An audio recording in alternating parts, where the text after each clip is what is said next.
So Juice, have I ever told you about the time that, and I know he's not one of your favorite people, but that Jimmy Johnson, Oh, I'm sorry, but did I ever tell you about the time that Jimmy Johnson gave me a gift?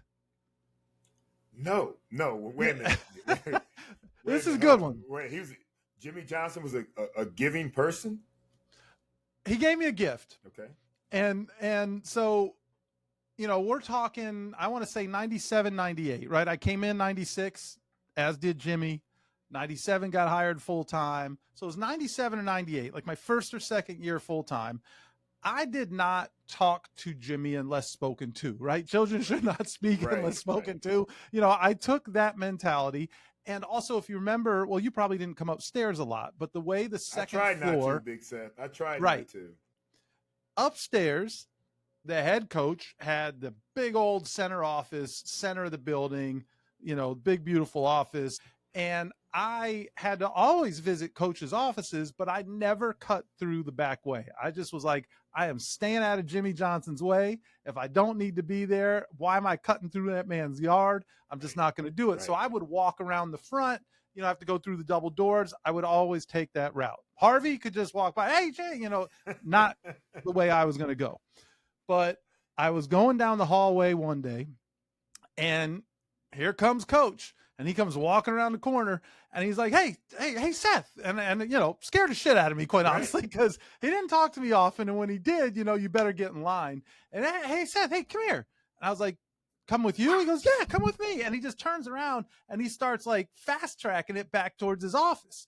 And so like I'm hustling. He's like, come on. And he keeps looking back like over his shoulder to make sure I'm following him. He's like, come on. And of course I'm going to go. Right. I mean, head coach says, let's go, you go. And so then I walk into his office and I'm like, is it like, what the hell did I do? But he was in good spirits. And so he goes back and he kind of reaches underneath his desk and he pulls out this box. And it's this beautiful kind of ornate wooden crafted box. It was green, but it almost had like a marble finish and it was just beautiful. And he goes, green, here. Like a Rolex box? Well, I don't know. You would have to tell me about that. So I'm not familiar with what a Rolex box looks like. I only see them shiny in those jewelry stores that I got to keep walking by because they don't have price tags. And if you got to ask the price, you can't afford it. So anyway, he hands me this green box and I was like, where would you like it to go? Like I thought he was going to, and he goes, it's for you. I go, for me? And he goes, yeah. And I go, what is it? He goes, open it. And I go, Coach, he goes, it's a gift. It's for you.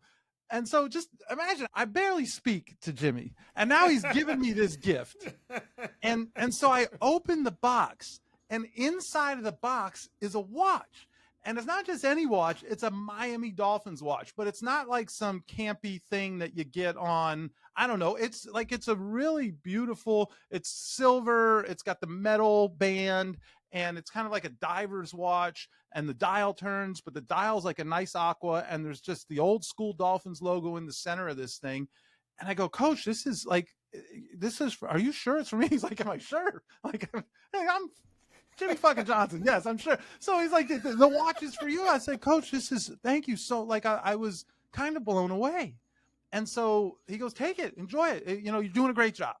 And so I walk out and I'm holding this thing and I'm kind of shook, man. Like I don't know what I did to deserve it, but I also feel pretty damn special. Like Jimmy friggin' Johnson just gave me this watch. And so I go over, I got to show it to somebody, right? So I walk towards Sean Todd's office, DJ Preach. So I go to see Sean and I'm like, yo, you are not going to believe this. And he goes, what's up? I go, look at this watch. And he goes, you got one too? And I'm like, wait. What do you mean? He goes, and he kind of reaches back behind his desk, and he's got the same damn green box Sean Todd does. And I'm like, you got to watch. And so, like, we're watch brothers, right? We got matching watches.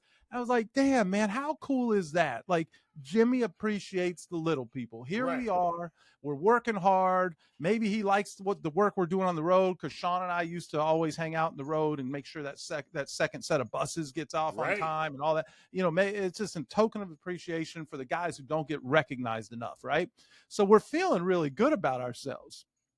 And then later on that day, I'm downstairs, cutting through the players' lounge, maybe grabbing something. Seth, you better stop. What?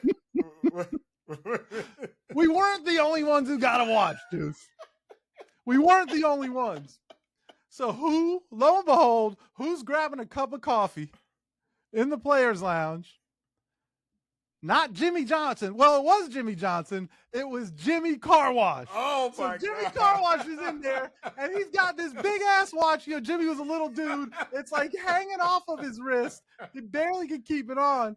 And I was like, damn. I was like, hey, Jimmy. He's like, hey, what I'm saying? And I was like, nice watch you got there, man. He goes, yeah, Coach Johnson gave it to me. My favorite Jimmy Johnson. Your favorite Jimmy Johnson, who made sure that black Corvette was always clean, got himself a watch. Goodness. So it was Sean Todd, a.k.a. DJ Preach, me, and Jimmy Car Wash got a watch from Jimmy Johnson. Hey, was it waterproof? Because, Jimmy washed a lot of cars every day, bro. I hope it was waterproof, big dog. Damn, yeah, Big Seth. Hey, you know what, man? Hey, if it's only you three, there was a lot of people in that office, Big Seth, so that's still big time. Well, it's funny that you say that. So I thought it was only the three of us, and that was fun. And probably a month later, I'm out at practice, and we had a new coach. We had a new kicking coach that had joined the team. Do you remember Doug Blevins? Oh, absolutely. So Coach Blevins was the kicking coach expert. Coach was also the first wheelchair-bound assistant coach in NFL history. He had a condition that, he was confined to a wheelchair, and he came in 97, and he was there for a few years. And Doug Blevins, may he rest in peace, he also got the Jimmy Johnson watch in the green box. Well, I'm tell you what, man. Rare air, my friend. Rare air. I know for sure that I did not get one, Big Seth. And I'm gonna tell you this.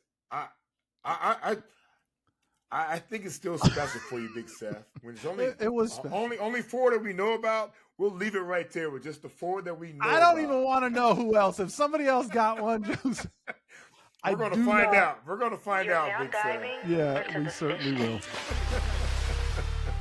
Great stuff.